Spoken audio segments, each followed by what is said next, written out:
Hello दोस्तों, तो मेरे यूट्यूब चैनल में आपका स्वागत है। तो आज हम बात करने वाले हैं टाटा स्टील स्टॉक के बारे में।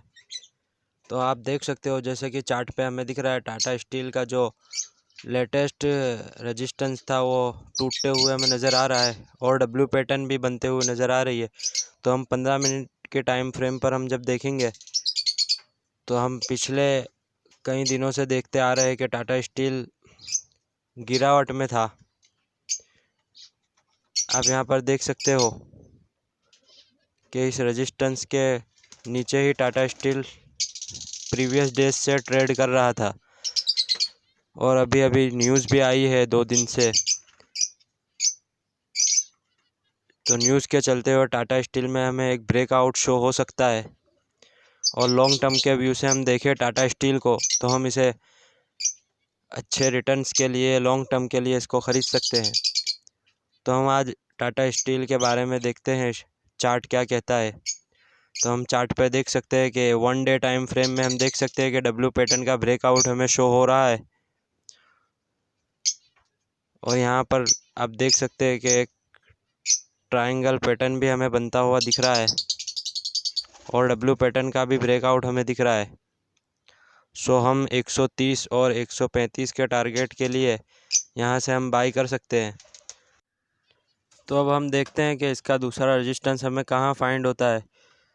अगर हम यहाँ पर चार्ट के हिसाब से देखेंगे तो हमें दूसरा रेजिस्टेंस 126 पॉइंट कुछ पे नज़र होता दिख रहा है, लेकिन आज थर्सडे के एक्सपायरी के दिन हम देख रहे हैं कि 126 का जो रेजिस्टेंस है वो भी हमें टूटता हुआ नज़र आ सकता है और हमें दूसरा रेजिस्टेंस 129.55 पर नज़र होता हुआ नज़र आ रहा है। जैसे कि चार्ट में हम देख सकते हैं एक हॉरिजॉन्टल लाइन जो बनाई है हमने। और तीसरा रेजिस्टेंस हमें ऊपर की तरफ हमें तीसरा रेजिस्टेंस 134.50 के नज़दीक हमें दिख रहा है।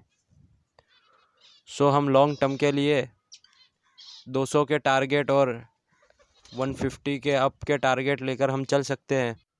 और मंथली बेसिस और वीकली बेसिस पे हम चार्ट को देखेंगे और ईएमए को भी हम कंसीडर करेंगे तो स्ट्रॉन्ग बाय और बाय का ही यहाँ पर हमें सुझाव दिया जा रहा है एनालिस्ट के द्वारा।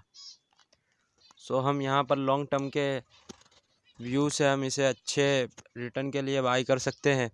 और अगर हम नीचे की तरफ देखेंगे तो हमें 122 का रेजिस्टेंस शो होते हुए दिख रहा है यहाँ पर चार्ट पर और दूसरा रेजिस्टेंस हमें 116 के नज़दीक दिख रहा है और तीसरा रेजिस्टेंस हमें 114.70 के नज़दीक हमें दिख रहा है।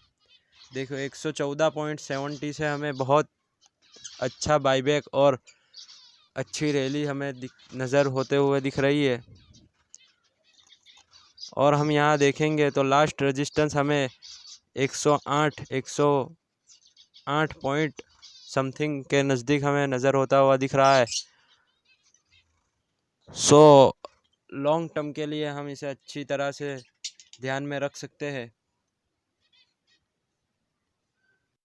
सो 2 दिन से हमें फीच की जो रेटिंग अपग्रेडेशन का भी न्यूज़ बाज़ार में आया है, जो हम देख सकते हैं investing.com पर, मनी कंट्रोल पर और ऐसे ही फाइनेंशियल जो वेबसाइट है उस पर हम देख सकते हैं कि टाटा स्टील की जो हम फॉरेन इन्वेस्टर का व्यू से हम अगर देखेंगे यहाँ पर तो हमें अच्छा बाईबैक और अच्छा रैली यहाँ से हमें देखने को मिल सकती है।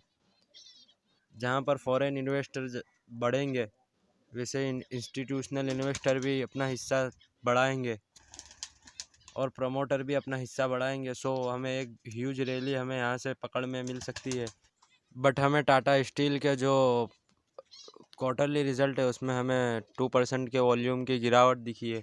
लेकिन इतना याद रखिए, ये मेरे मार्क कर लीजिए मेरे वर्ड को कि every deep is buying opportunity, क्योंकि जो डीप हमें बाज़ार में मिलता है वो कहीं ना कहीं से हमें ख़रीदने का क्लू देता है। सो आप समझ ही गए होंगे, आप इस वीडियो में देख भी सकते हो कि सभी ईएमए के हिसाब से हम देखेंगे या फिर वीकली बेसिस पे या मंथली बेसिस पे टेक्निकल फंडामेंटल के हिसाब से देखेंगे तो सब स्ट्रॉन्ग बाय का ही व्यू